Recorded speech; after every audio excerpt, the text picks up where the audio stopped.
गांव का रहस्य। राहुल और माया दो भाई बहन थे।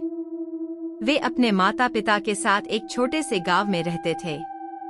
गांव का नाम था चंद्रपुर और यह गांव अपने सुंदर दृश्यों, हरे भरे खेतों और प्यारे लोगों के लिए जाना जाता था। लेकिन एक रहस्य था जो इस गांव को भयावह बना देता था। पूर्णिमा की रात। हर पूर्णिमा की रात के बारे में गांव के बड़े बुजुर्ग कहते थे कि कुछ अनहोनी होती है। कोई गांव से बाहर नहीं जाता और सभी अपने घरों में जल्दी से बंद हो जाते। राहुल और माया को हमेशा यह बात अजीब लगती थी कि गांव के लोग पूर्णिमा की रात से इतना डरते क्यों हैं। दोनों की उम्र में बस 1 साल का फर्क था। राहुल 13 साल का था और माया 12 साल की। दोनों बहुत बहादुर और जिज्ञासु थे और उन्हें रोमांचक चीजें जानने का शौक था। एक दिन माया ने राहुल से कहा, भैया क्यों ना हम इस पूर्णिमा की रात बाहर जाकर पता लगाए कि गांव वाले इतना क्यों डरते हैं।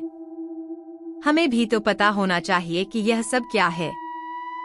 राहुल को भी माया की बात सही लगी। उसने सोचा, सच में हम कब तक इन अंधविश्वासों के डर में जिएंगे। हमें सच का सामना करना चाहिए। उन्होंने योजना बनाई कि वे अगली पूर्णिमा की रात को गांव से बाहर जाकर उस रहस्य का पता लगाएंगे। तैयारी। पूर्णिमा की रात नजदीक आ रही थी। पूरे गांव में डर का माहौल था। सभी लोग दिन ढलने से पहले ही अपने घरों के दरवाजे बंद कर रहे थे।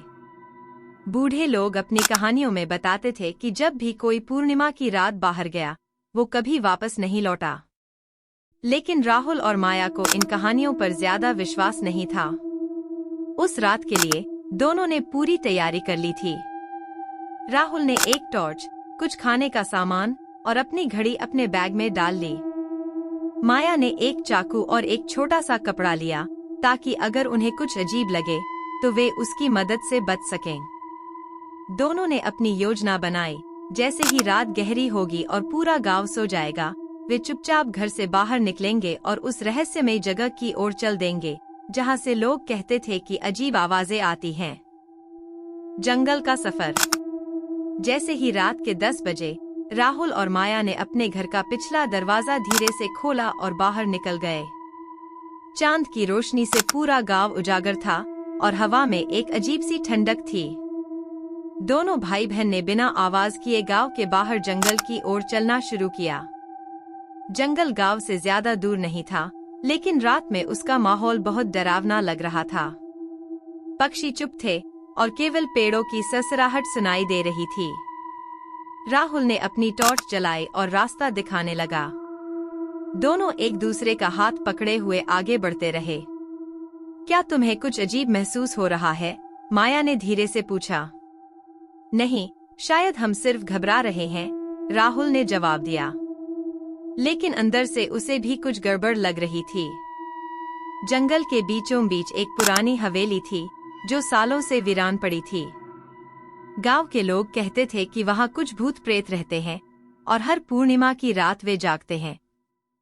राहुल और माया का यही मकसद था, उस हवेली में जाकर सच का पता लगाना। हवेली के दरवाजे पर। जब वे हवेली के पास पहुंचे तो दरवाजा अपने आप धीरे धीरे खुल गया। राहुल और माया एक पल के लिए रुक गए। दरवाजे के खुलने की आवाज इतनी भयानक थी कि उनके रोंगटे खड़े हो गए। लेकिन दोनों ने हिम्मत नहीं हारी और अंदर कदम रख दिया। हवेली के अंदर घना अंधेरा था और एक सड़ीगली गंध हवा में फैली हुई थी। फर्श पर धूल की मोटी परत जमी थी और हर कदम पर उनके पैरों की आहट गूंज रही थी। हवेली के पुराने लकड़ी के दरवाजे और खिड़कियां चीख चीख कर खुलती बंद होती थीं, जैसे कोई उन्हें देख रहा हो। हमें सावधानी से चलना चाहिए, राहुल ने फुसफुसाते हुए कहा। माया ने सिर हिला दिया और दोनों आगे बढ़ते रहे। अचानक माया को लगा कि किसी ने उसके कंधे पर हाथ रखा है। वह डरकर मुड़ी, लेकिन वहां कोई नहीं था। उसकी सांसें तेज हो गईं, लेकिन उसने राहुल को कुछ नहीं बताया। भयानक सच। जैसे ही वे हवेली के सबसे बड़े हॉल में पहुंचे, वहां एक अजीब सा माहौल था।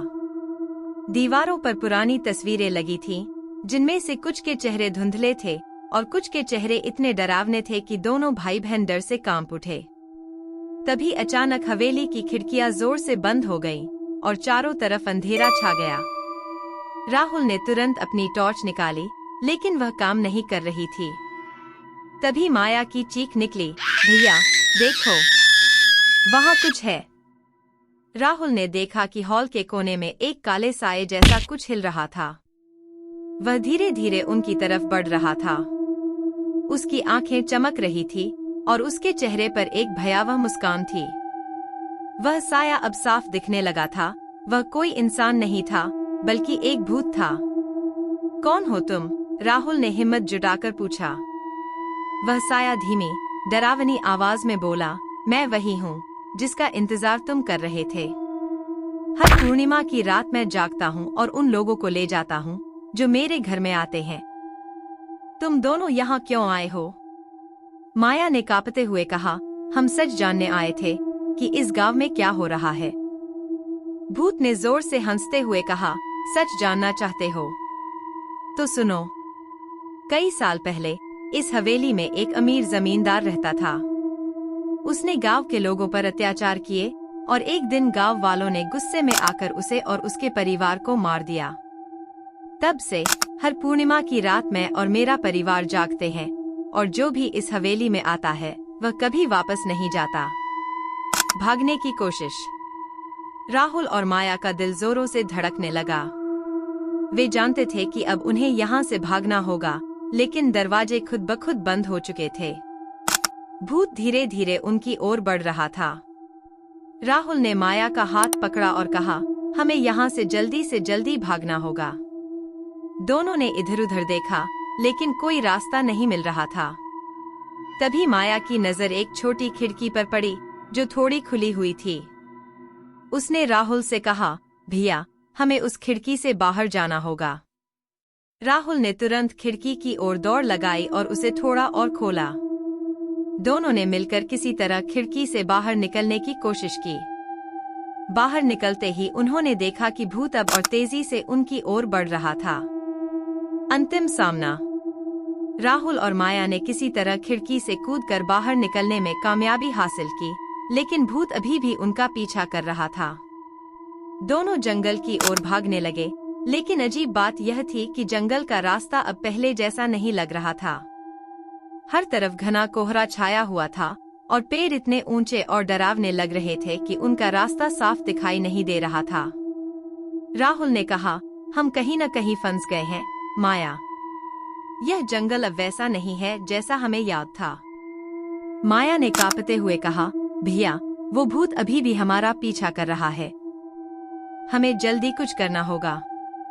तभी अचानक दोनों को याद आया कि गांव के बुजुर्गों ने कहा था, अगर पूर्णिमा की रात में हवेली का भूत तुम्हारा पीछा करे तो केवल एक ही चीज उसे रोक सकती है, गांव के पुराने पीपल के पेड़ का स्पर्श।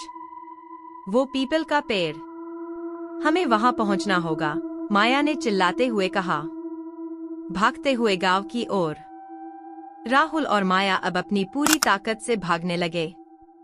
जंगल के बीचों बीच वह पीपल का पेड़ खड़ा था जो गांव वालों के अनुसार हर बुरी आत्मा से रक्षा करता था। भूत उनके पीछे तेजी से आ रहा था और उसकी डरावनी आवाजें हवा में गूंज रही थीं। दोनों भाई बहन ने किसी तरह हिम्मत जुटाई और आखिरकार उस पीपल के पेड़ के पास पहुंच गए। जैसे ही उन्होंने पेड़ को छुआ, भूत की चीखें और भी तेज हो गईं। लेकिन वो उनके पास आते ही गायब हो गया, जैसे हवा में घुल गया हो। सवेरा और रहस्य का अंत। सुबह की पहली किरण के साथ ही गांव में शांति लौट आई। राहुल और माया ने राहत की सांस ली। गांव वापस शांत था और हवेली की डरावनी रात खत्म हो चुकी थी। जब वे घर लौटे तो गांव के लोग हैरान थे। किसी ने सोचा नहीं था कि वे दोनों जिंदा वापस आएंगे। राहुल और माया ने अपनी कहानी सुनाई और गांव वालों को उस पुराने पीपल के पेड़ की शक्ति के बारे में बताया। उस दिन के बाद से चंद्रपुर गांव में कोई भी पूर्णिमा की रात से नहीं डरा। गांव वालों ने हवेली को पूरी तरह से बंद कर दिया और पीपल के पेड़ की पूजा करना शुरू कर दिया। राहुल और माया ने गांव वालों के दिल से डर निकाल दिया था। और अब हर पूर्णिमा की रात पूरा गांव एक नई उम्मीद के साथ जागता था, बिना किसी डर के।